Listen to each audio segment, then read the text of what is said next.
छत्तीसगढ़ विधानसभा के मानसून सत्र का तीसरा दिन खूब हंगामेदार रहा।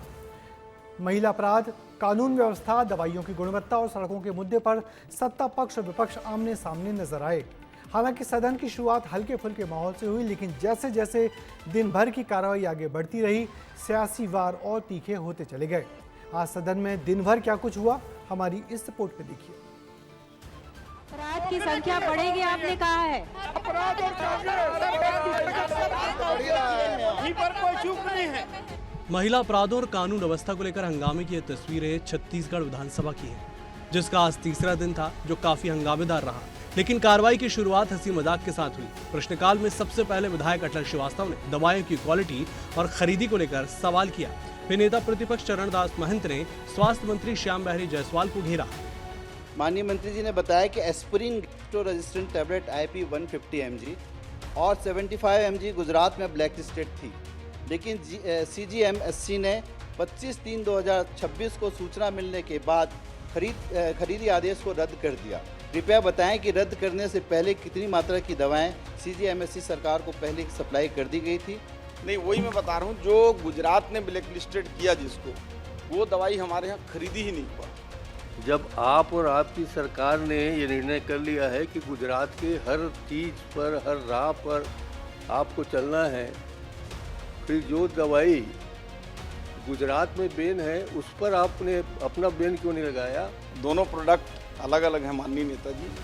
वहीं दूसरी ओर विधायक धर्मलाल कौशिक ने कामगारों के पुलिस वेरिफिकेशन को लेकर सवाल किए। तभी स्वास्थ्य मंत्री ने उत्कृष्ट विधायक बनने पर धर्मलाल कौशिक को बधाई दी। इस पर विधानसभा अध्यक्ष डॉक्टर रमन सिंह ने चुटकी ले ली। क्या प्लेसमेंट एजेंसी द्वारा कामगार उपलब्ध कराए जाने पर पुलिस सत्यापन की अनिवार्यता है? सबसे पहले तो आपको बहुत बहुत बधाई उत्कृष्ट विधायक बनने पर। इसका मतलब आज प्रश्न ना करे हो। इशारा कर रहे हो आप। कम करें, चलिए ठीक है, 1-2 प्रश्न कर लेंगे। ये बिना पेमेंट रोकने का प्रावधान नहीं है, लेकिन हम जो है अब जो आगे टेंडर करेंगे, चूंकि टेंडर प्रक्रियाएं पहले हो चुकी हैं, अब उसमें निश्चित रूप से प्रावधान भी कर रहे हैं। और मेकाहारक जो हॉस्पिटल है उसमें कंडिका में जरूर नहीं है अनुबंध शर्तों में, लेकिन इसके बावजूद भी हमने वेरिफिकेशन के लिए संबंधित एजेंसी को लिखा हुआ है।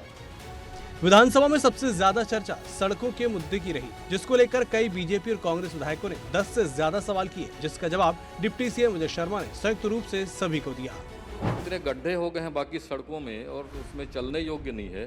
अब आपके पास बजट में प्रावधान नहीं है और उसमें 5 वर्षों के बाद मेंटेनेंस का कोई खर्च नहीं है, तो उसमें बनेगी कैसे वो सड़कें? क्या पूरे प्रदेश में प्रधानमंत्री सड़क जो जर्जर स्थिति में है उसका सर्वे करा करके, आकलन बना ले करके आप अपने बजट में प्रावधान करके उसको रिपेयर कराने का एक मुफ्त कार्यक्रम करेंगे क्या? 5 साल में जो मरम्मत की व्यवस्था है उसमें प्रदेश में कितनी सड़कें मरम्मत हुई?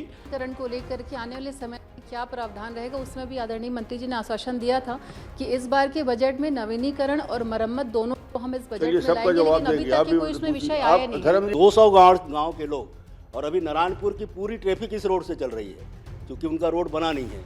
तो इस सड़क को जल्द से जल्द पूरा करने के बारे में कोई दिशा निर्देश जारी। तो मरम्मत और नवीनीकरण के संदर्भ में जो बजट के वर्तमान प्रावधान है उसके अनुरूप सबको जितना कैटर कर सकते हैं माननीय अध्यक्ष महोदय किया जा रहा है। आज एक कीर्तिमान हुआ कि एक प्रश्न में 8 विधायक खड़े होकर अपना प्रश्न किए, तो मंत्री जी को बधाई बहुत अच्छे जवाब के लिए।